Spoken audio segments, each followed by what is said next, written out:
As the founder of LivingFuture Foundation, I wanted to create an integrated environment of energy systems, food systems, and building systems.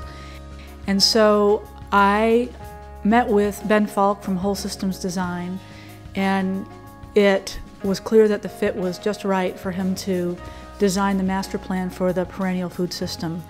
And as a result, these three components on the Teal Farm Center property are beautifully integrated. We were able to spend almost a full year researching the plants, the species, and the agricultural systems that are likely to be most adaptive and resilient to the specific climate conditions of the northeastern United States.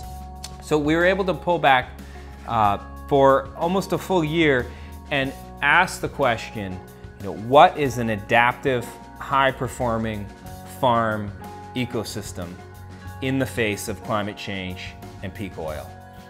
And there's graphic materials throughout the master plan that highlight what the unfolding of this farm ecosystem can be expected to look like over these years 1 to 100.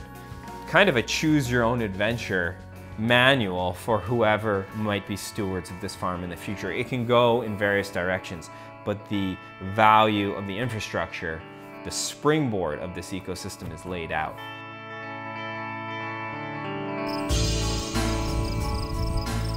The shape of the land has been carved before the plantings were done. Early on, we've reshaped the landscape to give us the maximum benefit. And now what we have is an optimized land shape to both access and store solar energy, capture as much solar energy from the east, south, and west as possible, and then store it in the form of stone and water. The wrapping around of this berm here and stonework allow for a highly protected, highly productive garden space near the house. And so what that earthworking and stoneworking does is allows a longer growing season and more productive growing season.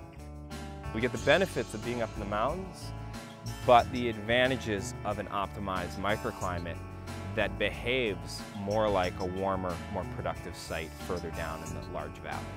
From here, you can really get a sense of this terraforming in action, and not only how the land's been shaped, but how it's been planted to add to that wind buffering.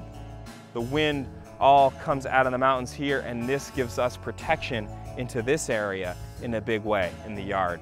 The area has been planted into a wide variety of nectar-producing flowering plants, promoting honey production and bee health at every opportunity possible. The microclimate optimization allows an increased use of this space and also increased productivity for all the plants that are planted here. We're looking at 2 white oak family trees. These have actually edible nuts, low tannin nuts. They serve as windbreak, they're soil builders over the long haul, they're timber trees over the long haul, but they really represent the backbone of the agricultural system and human habitat system that's planted here, which is in nut trees. So these are trees that live for hundreds of years. They offer yields year after year after year over multiple generations without anyone needing to fertilize them. Imagine a cow that's offering you, fat and protein every year, but you never have to feed it. That's really what a nut tree does. This is the 5th year of the seaberry crop here at Teal Farm. The nitrogen fixing plant, so it gives more back into the soil than it takes. Most of those plants don't also give us a highly valuable nutrient yield, yet this plant does. It's loaded in essential fatty acids, actually very high in super beneficial fats, and it's loaded in vitamin E, vitamin C, and many, many micronutrients. As far as I know, Teal Farm has the most significant seaberry crop infrastructure in New England, and if not the United States.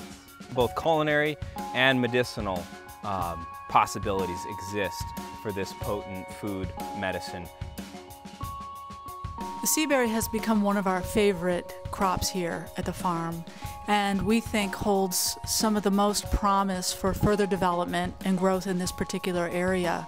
It tastes a lot like passion fruit, pineapple, and orange all combined. And we've developed a way of processing it so that all of the amazing micronutrients that are in it, including the vitamin E rich seed, is made available in the juice and is very easily absorbable by the body. Looking east, we look at the spine of the Green Mountain Range across this pond that's been here for quite a long time. It's a huge habitat value.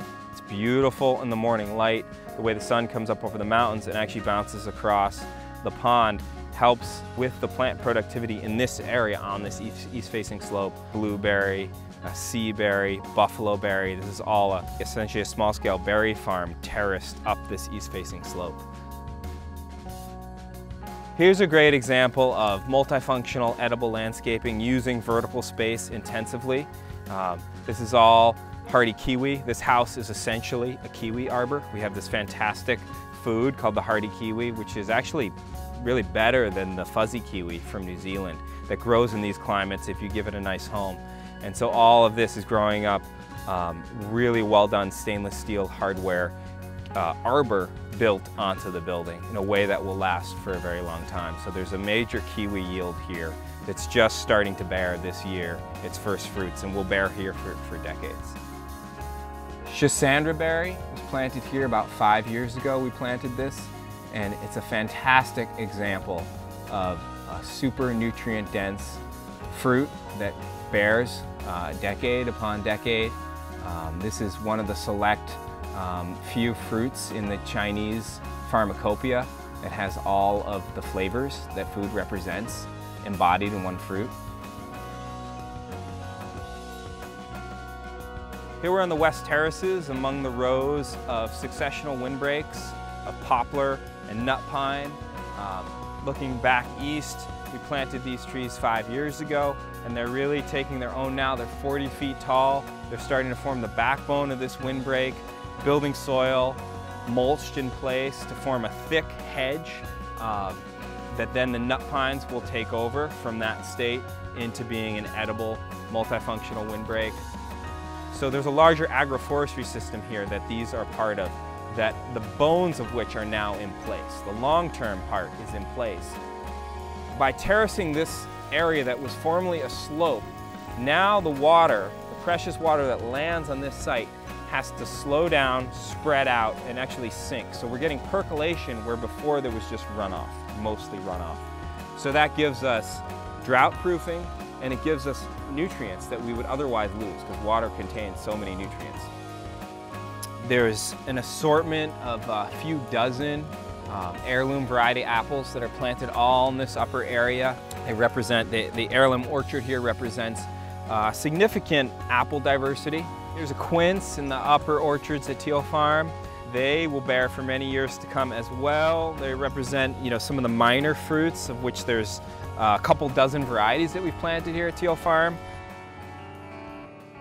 This field is planted as an agroforestry, specifically a silvopasture system.